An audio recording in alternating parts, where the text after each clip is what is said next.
সমস্ত কল্যাণেশ্বরী এলাকার লোকবাসী সমস্ত এলাকাবাসীর উদ্দেশ্যে আমরা আসানসোল দুর্গাপুর পুলিশ কমিশনারেটের কুলটি থানার অন্তর্গত চৌরঙ্গি ফাঁড়ি থেকে এক বিশেষ বার্তা সবাইকে দিতে এসেছি। এই প্রচার আজকে একটা সচেতনতামূলক প্রচার অভিযান। আসানসোলের কুলটি থানার চৌরঙ্গি ফাঁড়ির পুলিশের পক্ষ থেকে সচেতনতা প্রচার। এদিন কল্যাণেশ্বরী মোড় সহ চৌরঙ্গি ফাঁড়ির এলাকায় পুলিশের পক্ষ থেকে মাইকিং করে সচেতনতা প্রচার চালানো হয়, যেখানে এই প্রচারের মাধ্যমে এলাকার মানুষকে সচেতনতার বার্তা দেওয়া হয়।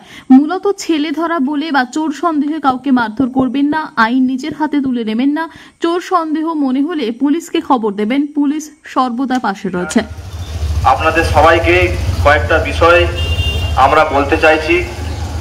এখন পশ্চিমবঙ্গের কয়েকটা প্রান্তে বিক্ষিপ্তভাবে বেশ কয়েকটা ঘটনা ঘটে গেছে।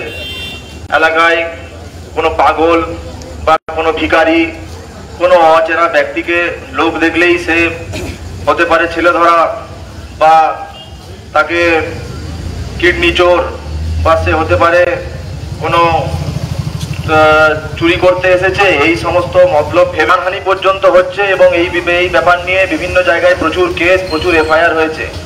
আপনাদেরকে আমরা চৌরঙ্গি ফাঁড়ির পক্ষ থেকে সচেতন করে দিতে চাইছি এবং একই সাথে আপনাদের জানিয়ে দিতে আসে সে হতে পারে কোনো ভিখারি, হতে পারে যেহেতু এটা ঝাড়খণ্ড সীমান্তবর্তী এলাকা, নানা প্রয়োজনে কোনো অপরিচিত আপনাদের থাকতেই পারে এলাকাতে আসবে। সুতরাং সেই যে চোর বা সে ছেলে চুরি করতে এসেছে বা ছেলে ধরা, এই ভেবে তাকে ঘিরে মারধর করেন, তাহলে আপনারা সরাসরি পুলিশের সাথে যোগাযোগ করুন। পুলিশ প্রশাসন আছে, তার জন্য আপনারা ফোন করেন, আমরা সাথে সাথে সেখানে আসবো, আমাকে হ্যান্ড ওভার করে দেবেন।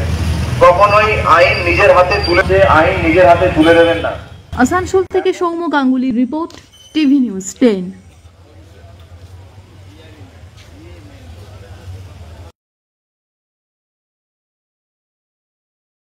সবার আগে খবরের আপডেট পাওয়ার জন্য সাবস্ক্রাইব করুন আমাদের ইউটিউব চ্যানেল এবং ক্লিক করুন বেল নোটিফিকেশন আইকনে।